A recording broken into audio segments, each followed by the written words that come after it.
Oh, hoy! Night spear fishing na naman tayo mga idol, no? Yan, isang malapad na tilapia.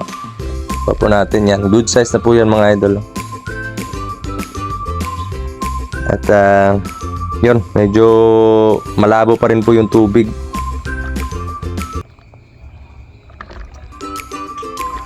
Marami pong ano dito, marami pong mga isda sa part na to. Ano pa rin to, sa ibabaw ng spot na pinag-dive natin nung nakaraan. Yan, another dive tayo mga idol, no? Yun, sa pulkan tilapia ka, pang prito, pang dagdag sa prito natin mga idol, pang prito, pang ulam. Tsaga-tsaga lang po mga idol, talagang makakaulam na po talaga, no? Yan, hanap pa po tayo. Medyo madumi po yung ilog dito kasi may mga madumi po sa tignan kasi maraming mga kahoy o mga dahon na nahulog sa ilog, tsaka may mga din, may mga tawag nito, may mga lumot. Pero malinis naman po yung mga isda dito mga idol yan. Isang malapad na tilapia na naman. Sa pulkan tilapia ka.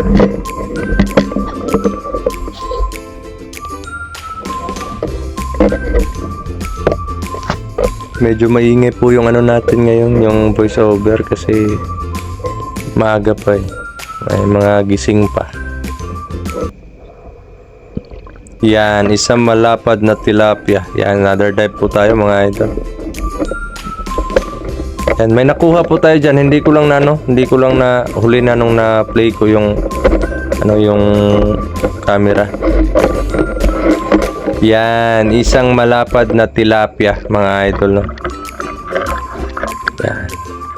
Medyo kalakihan na din po siya. Masarap sa pangsabaw, pangprito. Para yung iba, nilalagyan po nila ng gata. Yan, another dive po tayo mga idol. Hanap tayo. Yan, parang may na naman dyan sa ilalim, may mga hito, at yan, napakita po yung isang malapad na tilapia mga idol. Hindi man masyadong kalakihan, at least na-solve na sa pang-ulam mga idol. Oh, may motor na dumaan mga idol sa ilalim ng tubig.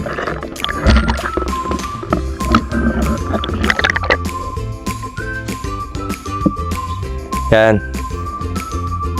another dive mga idol. Hanap lang tayo mga idol, no? Kasi medyo po talaga sa ilalim mga idol, medyo malabo konti. Yan, may nakita po tayo dyang mga tilapia. Tinanap ko po yung medyo malaki.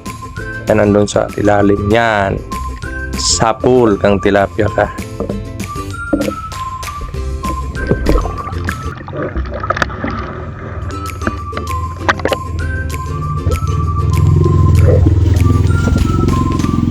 Yan, another dive tayo mga idol. May motor na naman. Baka masagasaan tayo dito sa ilalim. Yan, hinahabol po natin yung isdang isdang sumasakay ng motor. Yan, nasa ilalim. Yan, tuhog ang tilapia ka. Nai-enjoy ko po kasi yung sarili ko pag pag namamana mga idol.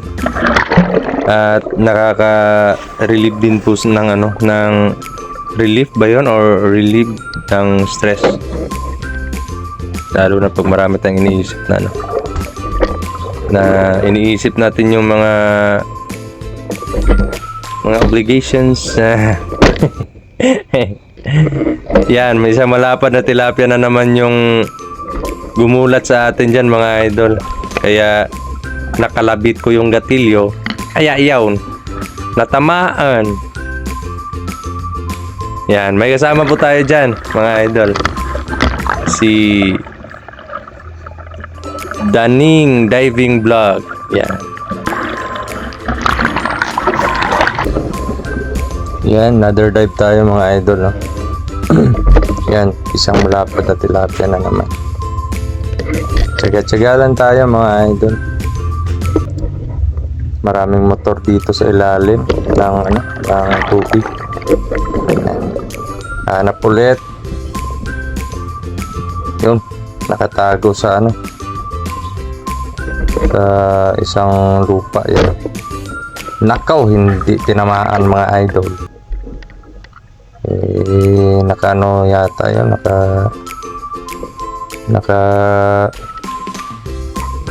nakaturbo. At yun sa ilalim may malapad mga idol. Yan, sa pool kang tilapia ka. Medyo malaki-laki na din. May na tayo, may pangdagdag na naman sa ulam. Tinula ko, baka baka diniin ko sa kanya yung pana, baka makawala, sayang. Hanap ulit. Hanap tayo ulit mga idol. Yan, sa malapad na naman na tilapia. Yan, pinatagal pa yung pag pina-slow mo pa yung pagtira talaga. Tiningnan ko yung ilalim, baka may mas malaki pa sa kanya. Ganyan kasi kadalasan mga idol. At yun, talagang sako na yung dinala namin mga idol. Kasi para hindi mahirapan yung namin, yung kasama namin nagdadala ng tawag nito, huli. Yan, amal na motor to. Ang daming motor dito sa ilalim. Yan, hanap tayo ulit mga idol. Nagtaka ako dyan, bakit lumabo talaga siya. Ibig sabihin lang nun, may mga dyan sa ilalim, isda. Yun.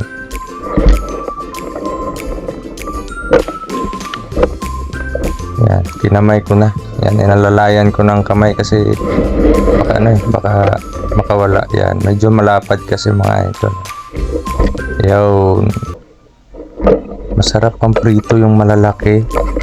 Minsan dinadain ko yung maliliit mga idol yung medyo maliit yung mga nahuhuli namin maliliit. At yung mga kalakihan yung mga pinipirito namin. Yun. Medyo maingay po dito kasi mga idol.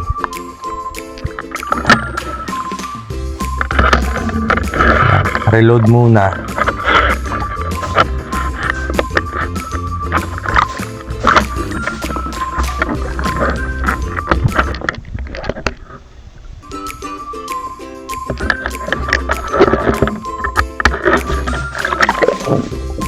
Yan, hanap tayo ulit mga idol. Binalikan ko yung kanina. Napagkunan natin na malaki. Baka may baka may laman pa. Parang to mga idol parang kawayan siya na nahulog. Napunta sa ilalim ng ilog, kaya yun, pinamahayan na ng mga isda. Kaya nakahanap muna tayo mga idol.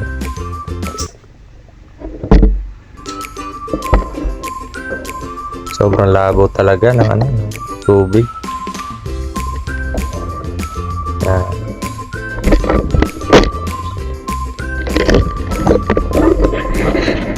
Yun. May tinira po tayo sa ilalim. Sumuot sa sa puno. Medyo malabo lang yan. Isang malapad na tilapia na naman.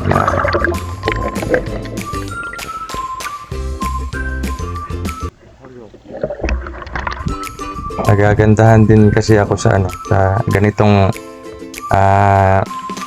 libangan kasi may ulam ka na, nag-e-enjoy ka pa. Yan.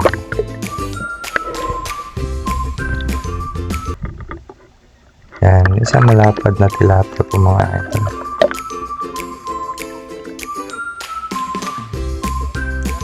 Minsan nakakahuli din kami ng malalaking karpa dito.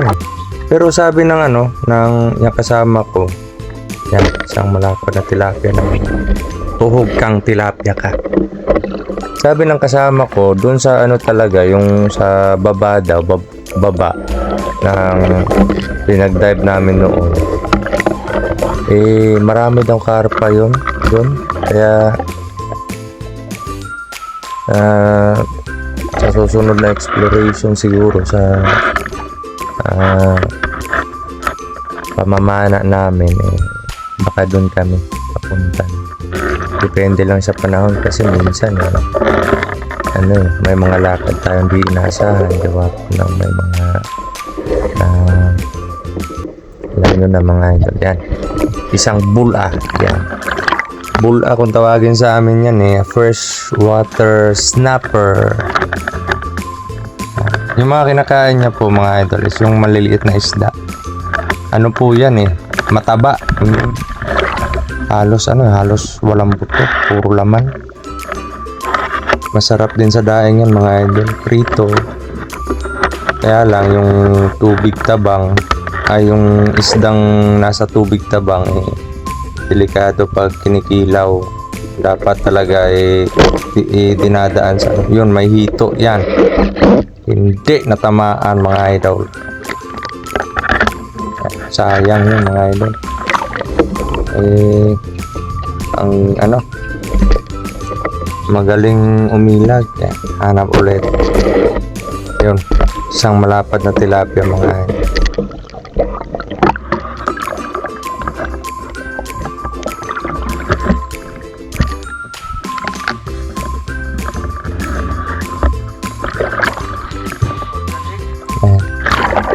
Reload muna mga idol.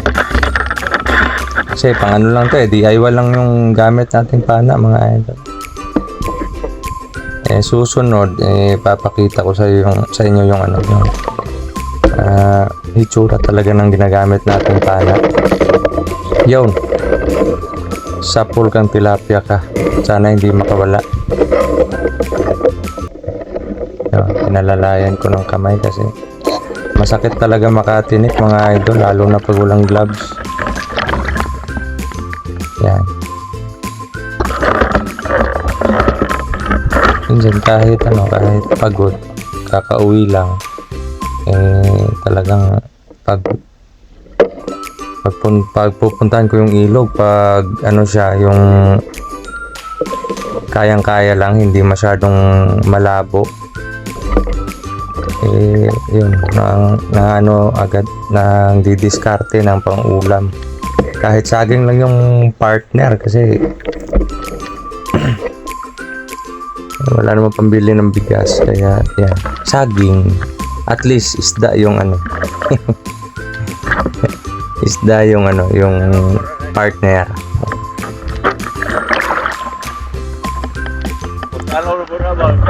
Tayo mga idol, at tayo ng spot kung saan tayo magda-dive.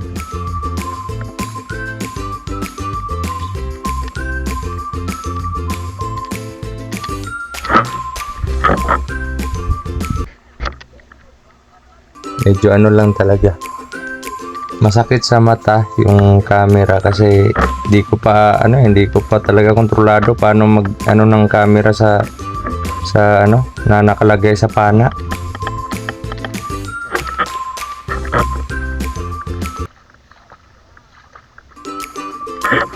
Baka makabili tayo ng mga idol.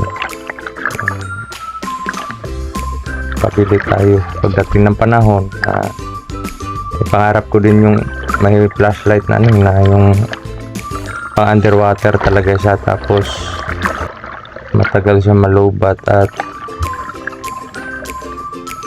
siya, malakas. Kasi ito napakahina lang ang na to. Mahina lang po ang na to, flashlight.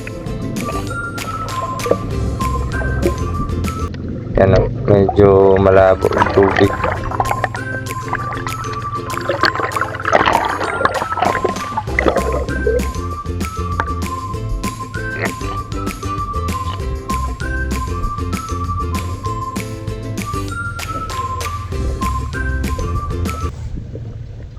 Hanap tayo mga idol. Saan na kayo? Labas na kayo. Yun, may mga janitor fish pa. Minsan kasi tinitignan ko yung mga butas-butas ng janitor fish eh. Saan na yung mga isda dito? Nawala na. Medyo malabo pa naman yung tubig. Yun, sana yun. Tuhog kang tilapia ka. Good size pa rin na tilapia mga idol, no?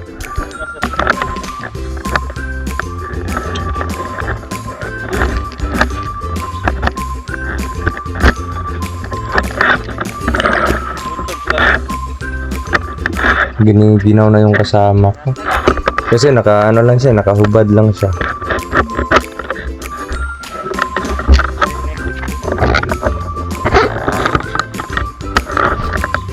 Kahubad lang yung kasama natin, kaya yun, isang malapad na tilapia na naman mga idol.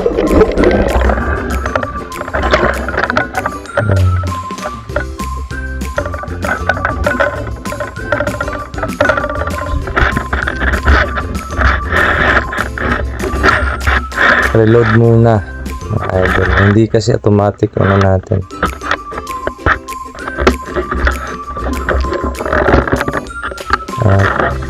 Iba yung trigger niya kasi hanap tayo dito mga idol. At dito naman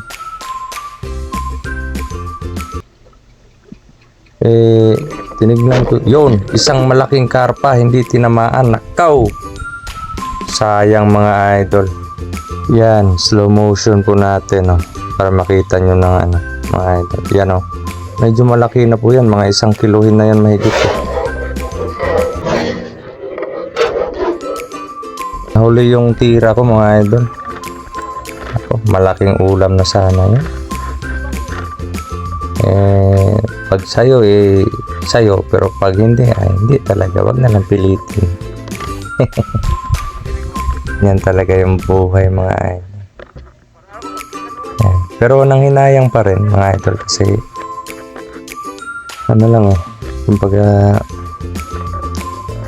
dito sa spot na ito, dito sa maibabaw, minsan ka lang daw makakita ng karpa talaga. Yun, at may may isang tilapia sa ilalim yan. Yan, good size. May mga dito, may mga nag-uusap-usap sa ilalim ng tubig. Ay nako.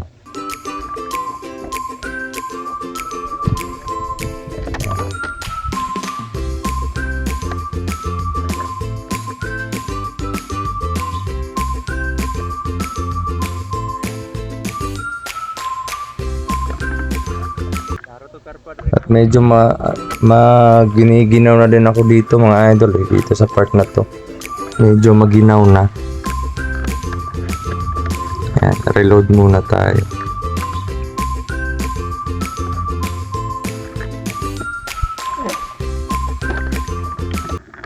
Pasensya na po kayo sa sa pagre-reload natin kasi medyo matagal talaga mag-reload pag mga DIY na pana lang.